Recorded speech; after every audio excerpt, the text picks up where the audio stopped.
Welcome back to our singing lesson. We're now at part 4 and we're going to talk about the vocal exercises, which everyone has been waiting for. Basically, what we're going to do before we do the vocal exercises is that we're going to do some breathing exercises, and I'm going to ask Thor to assist me again and to demonstrate the techniques with me. Hello. Alright, well, thank you. I want to show the students the abdominal breathing. Okay? So basically what happens when you do abdominal breathing, and which should be the only breathing that you do when you sing, is that, like I mentioned earlier, the air that comes in when you inhale, when you take a breath to sing, goes at the bottom first, so it fills up like a bottle of water. The water goes down first and then fills up to the top. It's basically the same thing for the body. So abdominal breathing means that you're going to fill up your stomach first, really big. You're going to stretch that stomach, and then at the end, and as I will show on Thor, you will expand the chest area and the lungs at the back to really come and fill that entire space with air. So if I can show you basically just before we demonstrate with Thor, what happens, and don't worry, it kind of looks silly. Everyone looks like they ate too much because they're really good. I really want to see like your stomach expand a lot. So basically it's going to look like this from the side. So if I turn here, what I'm going to do is I'm going to really start from here, and then I'm going to put my chest area, give it a lot of air. So basically like that.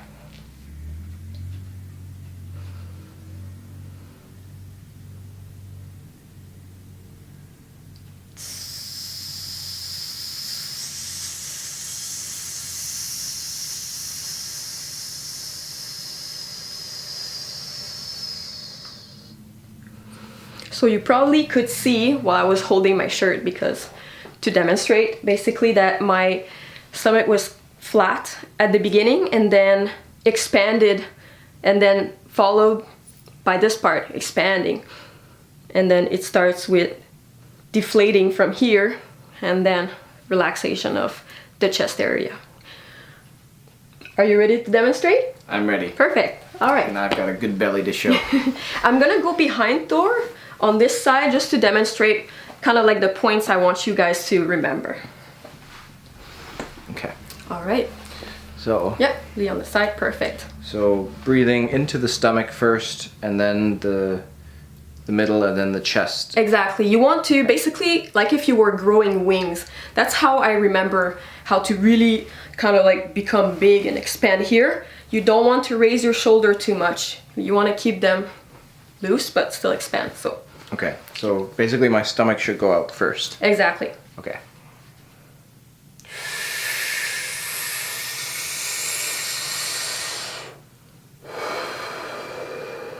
Oh, got a little bit dizzy. Yeah, you might get dizzy at first because stretching that area of your body, like those muscles and like those tissues that you're not supposed to stretch or you're not naturally supposed to stretch, will make you dizzy. So please take breaks. It's really important.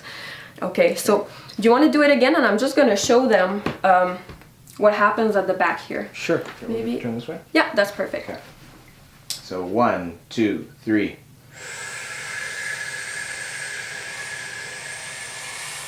I think it's noticeable on the camera, but you can see that the wings kind of came towards the back, really, like, again, like I said, expanding. So you want to focus on really making yourself big, and don't feel like if you take a lot of air in, don't feel like it's how should I say that?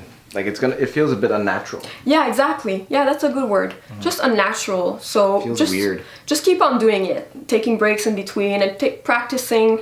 What I like to do, maybe I don't know about you, but I like to do that in the morning, like when I wake up. It's actually really cool. It's like kind of a small meditation, and then before I go to bed.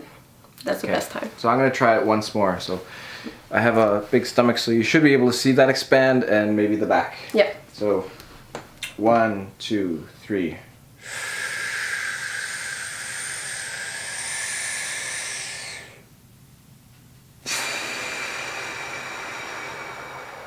Is there any special way I should breathe out? Not necessarily. Okay. I would breathe out by the mouth though. Okay. You don't have to make a sound like you can breathe the way you want at the speed you want. If you want to really make the most out of your practice though, I would maybe recommend breathing out very slowly so that you can feel how taking all that air in can be kind of difficult, right? You're gonna really practice that if you do it slowly like that. Maybe like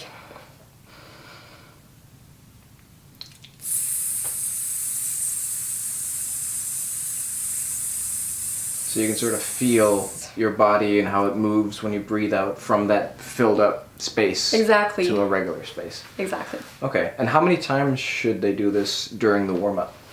I would say at least 3 times. You can also do it lying down on the floor. The same exact thing. You can put your hands on your stomach just because you're gonna feel if it's actually moving, right?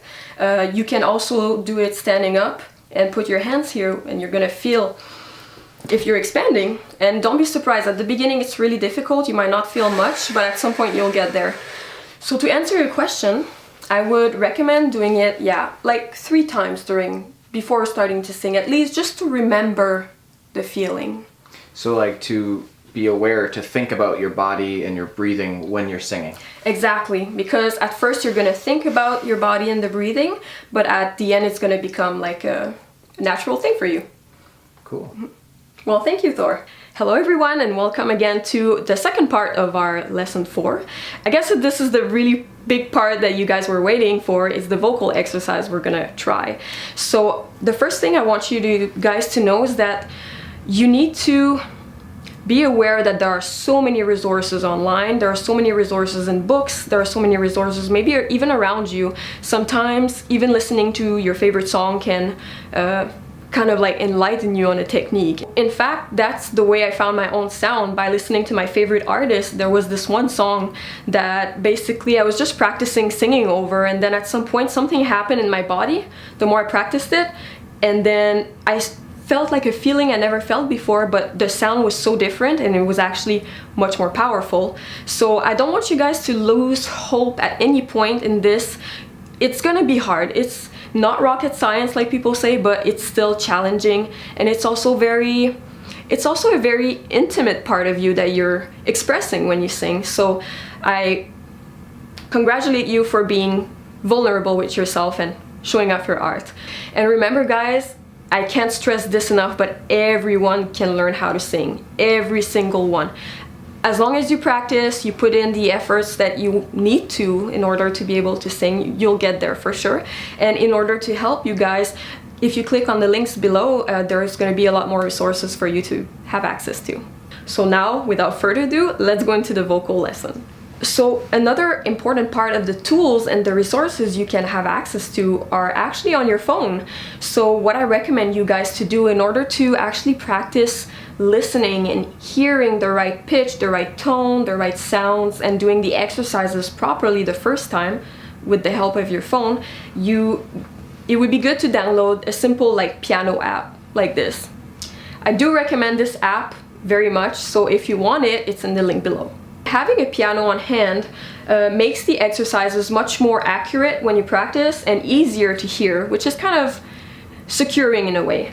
All the keyboards have the same range on them, pretty much at least. The most famous note that you have and the best note to start with your exercises is C4. Pretty much every range of voice can comfortably, I would say, start to practice their vocalises, or as we call them, vocal exercises also, from C4. So now for this next part, I'm going to show you some really good vocal exercises that will permit your voice to evolve and practice the blending kind of motion that goes between your low voice to your high voice. So this first exercise is called the siren. Basically what you want to do is you can either reuse your keyboard, start from an actual note that you feel comfortable with.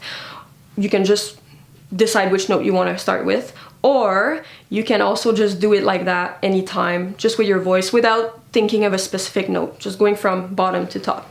So the siren goes like this.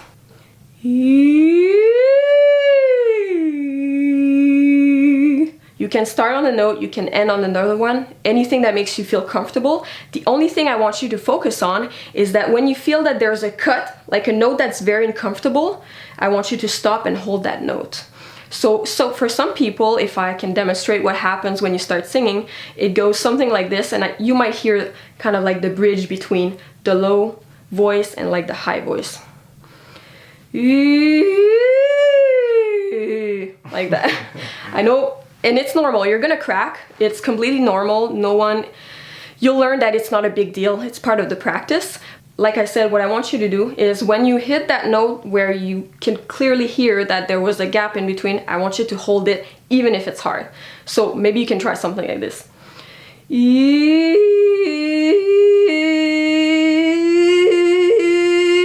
I know it sounds stupid, I know it's silly, but it's actually gonna practice the little blend in between. So now I'm gonna bring Thor to try this silly sounding exercise with us. Hello. Hi Thor. Hello. All right, so. Okay, I've done my stretches, my warm-ups, and so now I'm gonna do the siren. Perfect.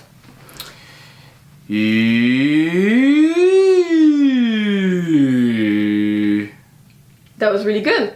That was good. That was good. I'm surprised. That was really good. Okay, so I'm trying to find an uncomfortable note. Exactly.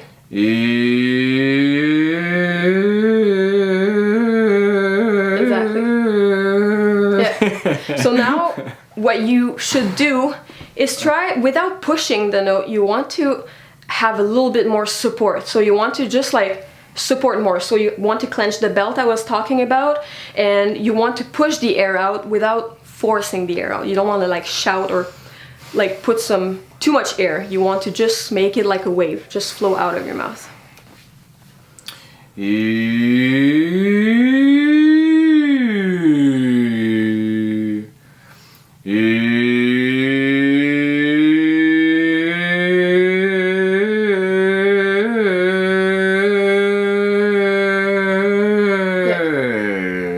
Perfect. For some of you, the bridge might happen going up, and for some of you, the bridge might happen going down. We all have different vocal flexibility, I would say, so the ability to go very fast or sing very kind of like a wave, something that doesn't have a stop to it, that's very fluid. So this exercise is actually really good in order to practice that and making sure that there's no weird gaps between the different parts of your range, whether it's from the very low to the very high. So how many times should we do this exercise when we're getting ready to sing? I would say, honestly, without straining your voice, so making sure that you're really relaxed and making sure that you take the breaks you need. If you feel any tension or pain or soreness, like don't overdo it. But I would say about, maybe try to do it a good 5 times, but 5 times that you really put effort in and you really stop on that note and you really think while you're singing that note what's happening in your body. Take conscious of your body, because you're the one who knows your body the most, so you know, you can feel where it's maybe lacking, or maybe it's too powerful, or maybe where you need like, oh, I feel tense in here, maybe I should try to relax this. So really trust yourself, honestly. To answer your question, a good like 5 times. Okay, you heard her. Now go and do that 5 times before you start singing. And actually, I wanted to mention, so we'll have a PDF at the bottom here that you can click on with just like a warm-up cheat sheet before they start singing.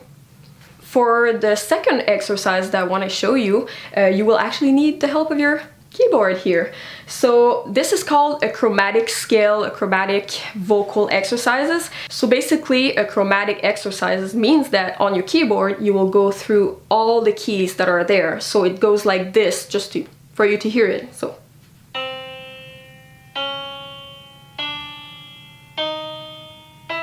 you really hit all of those keys.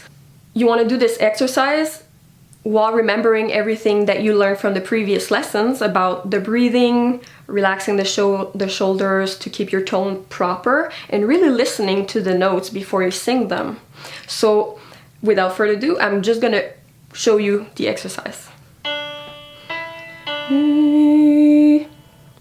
To begin the exercise, I would recommend you to choose a vowel between A, I, U, E, O, or if you want, do all of them. I personally prefer the vowel E to practice this because I feel like this is what opens more my mask, so the resonators I was talking about in the earlier lessons. And I will start also at a pitch or a note that I feel comfortable singing it with my range. So I will start with an F4.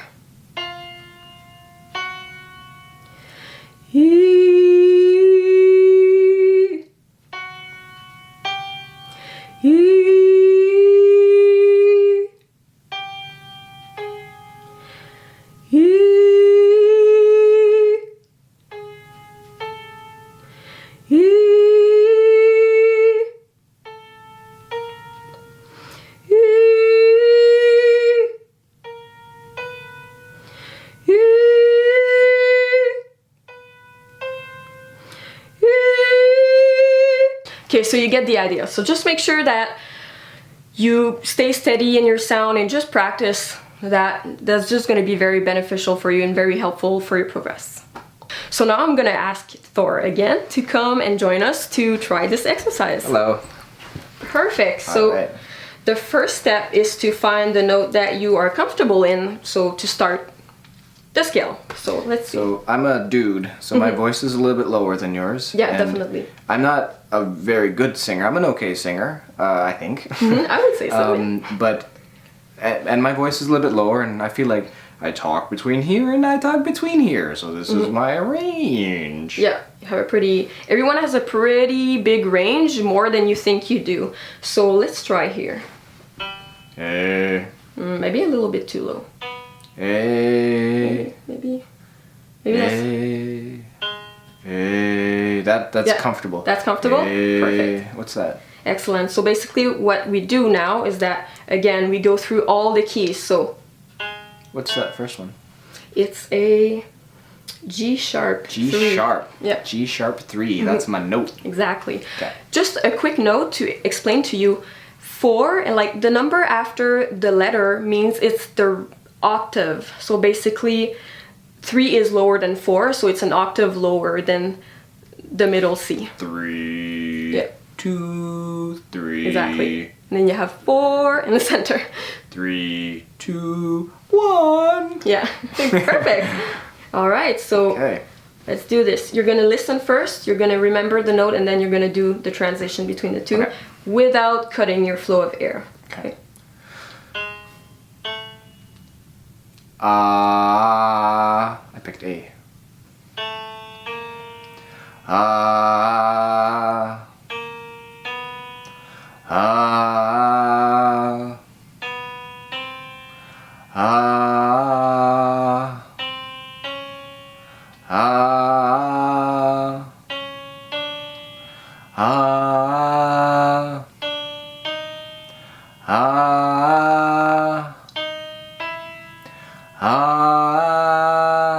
Perfect. So it's simple. You don't have to go super high, but you also want to push yourself a little bit. You know that the next note that causes you trouble, basically, you want to just like aim to sing that note at the end of the week, for example. Just set yourself small goals.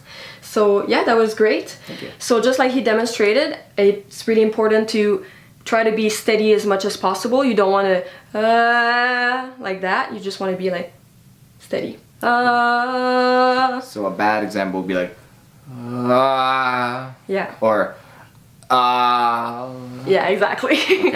So just do your best. I think you will do it. If you just listen, if you're not sure, just come back to this video and we'll be able to show you again. And how often should they do this, and how many times should they do it?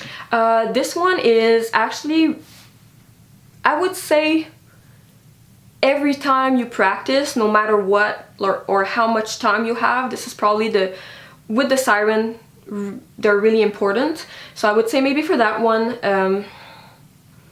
as long as you can, basically.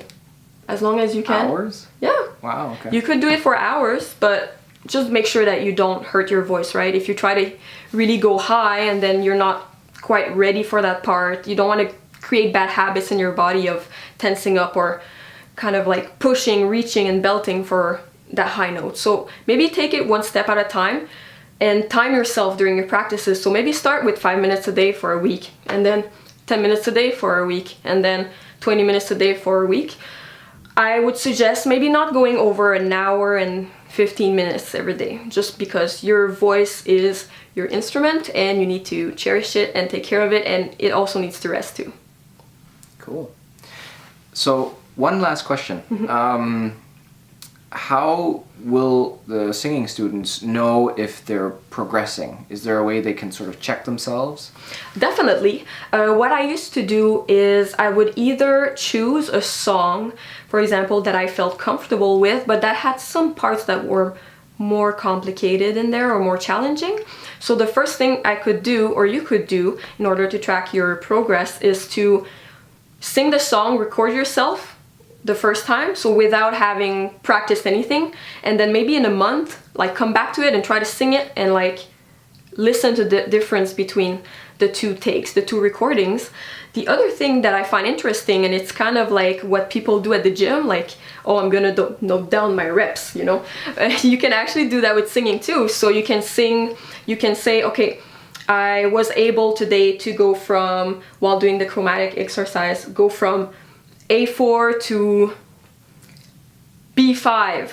So you start with that, you write it down where you date it, and then you continue, and after like 3 weeks, a month, or how long you want to practice for, then you can see your progression. You started from, oh, I could go from A4 to B5, but now I can actually go even lower. I can go to like a C3 to C6, let's say, for example. These are kind of crazy notes, but you get the point what I mean. You can really track kind of like how it expands for your range and even the techniques, or you can hear it. Recording is a really good tool for you. Looking into the mirror to see if you're not tensing up also is a really good thing. So you can actually film yourself also, like when you start and when you've done all the proper practice. Okay, so 2 basic ways to check how you're doing. 1, record or film yourself doing a song at the beginning and then doing it after a couple of months, I guess. Exactly. And 2, tracking how much you're practicing and what notes you can reach comfortably. Exactly. So just write down those notes and you'll see a difference, I know. Okay. And actually what we'll do is we'll put a little PDF at the bottom here that you can download, just to sort of like day 1, this is what you could reach, day 2, this is what you could reach, just as a little tool if anybody wants to practice. Definitely. Cool. Perfect. Thank you so much.